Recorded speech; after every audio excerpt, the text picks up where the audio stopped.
નમસ્કાર મિત્રો, આપનું સ્વાગત છે આપના યુટ્યુબ ચેનલ રાજા ગોગા સિકોતર 1719 પર। આજે આપણે વાત કરવાના છીએ દશામાની વ્રત કથા વિશે। ચાલો મિત્રો શરૂ કરીએ। ભગવાન વિષ્ણુની પૂજા અનેકો રૂપોમાં કરવામાં આવે છે।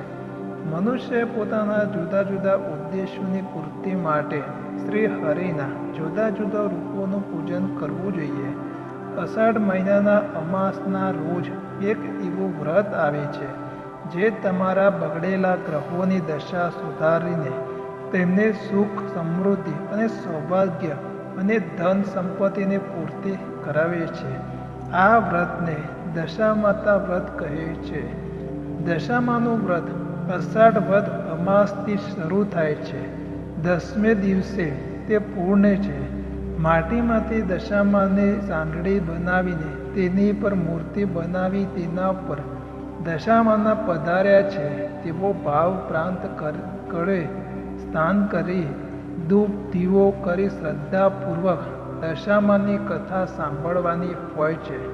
10મા દિવસે એ સાંજળી નદીમાં કે ગામની ભોગોળે નિશ્ચિત સ્થળે પાણીમાં પધરાવવાની હોય છે। 5 વર્ષ સુધી આ વ્રત કરવામાં આવે છે।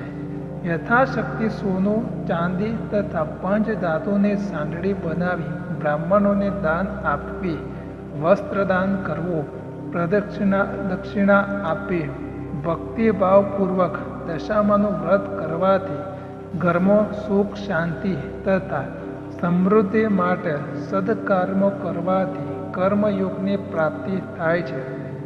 આ વ્રતથી પરિવારમાં સૌ કોઈને પરિશ્રમ તથા પ્રામાણિકપણે સમૃદ્ધિ મળે છે। જીવનમાં ભક્તિભાવ પ્રગટે છે। સુહાગણ સ્ત્રીઓ તથા કુંવારી કન્યાઓને મનસ્વી ફળ મળે છે તેવી શ્રદ્ધા આ વ્રતની ઉજવણીમાં હોય છે। દશામાની વ્રત કથા। એક સુવર્ણ નગરીમાં રાણીએ તેના મહેલમાં ઝરખામાંથી જોયું તો શહેરની બહેનો કોઈ વ્રતની ઉજવણી કરતી હતી।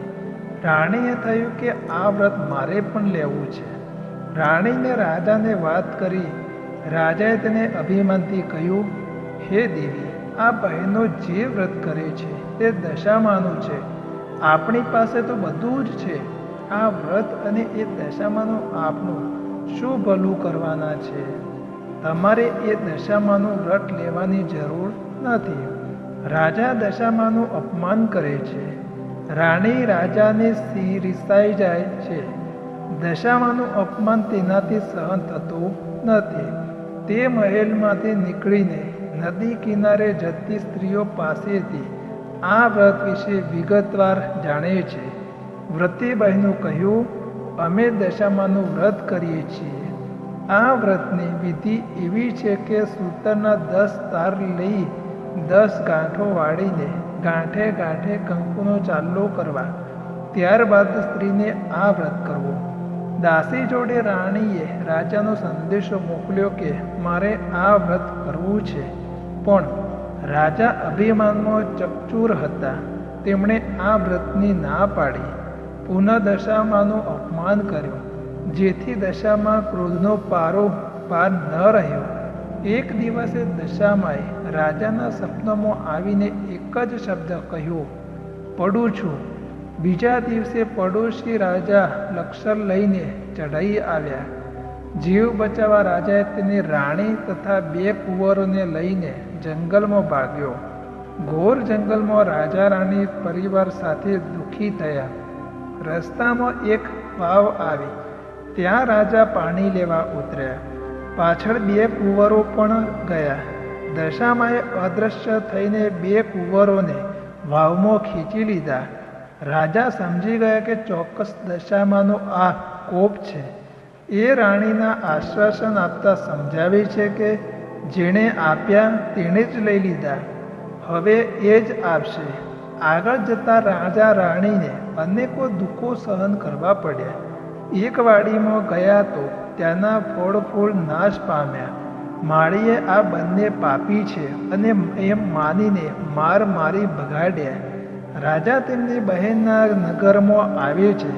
બહેન સોનાની ગાગરમાં ભાઈ માટે સુખડી તથા સોનાની સાંકળ મોકલી છે, પણ દશામાની કોપથી સુખડી ઈંટના કકડા બની ગઈ અને સોનાની સાંકળ કાળો નાગ બની ગયો છે. આ ગાગર પિત્તળની થઈ ગઈ છે. આ બધું જમીનમાં દાટી રાજા આગળ ચાલી નીકળ્યો. આગળ જતાં એક વાડીમાંથી તેમણે વાડીના માલિક પાસે ખાવા માટે ચીવડું માગ્યું. ખેડૂતને દયા કરીને એક ચીવડું આપ્યો. રાજાએ નક્કી કર્યું કે આગળ જઈને થોડો વિશ્રામ કર્યો પછી ચીવડું ખાવું અને ભૂખ સમાવવી. એ ગામમાં રાજાનો કુંવર 2 દિવસ પહેલાં રેસાઈને ભાગી ગયો હતો. સિપાહીઓ કુંવરને શોધમાં નીકળ્યા હતા. દશામાના કોપના કારણે રાજાના હાથમાંથી જે ચીવડું હતું એ કુંવરનું માથું બની ગયું. કુંવરના માથા પર નજર પડતા જ સિપાહીઓએ દોડીને રાજાને પકડી લીધો. દોરડાથી બાંધીને લાતો મારતા નગરમાં લઈ ગયા. નગરમાં રાજા બધી વાત કરી.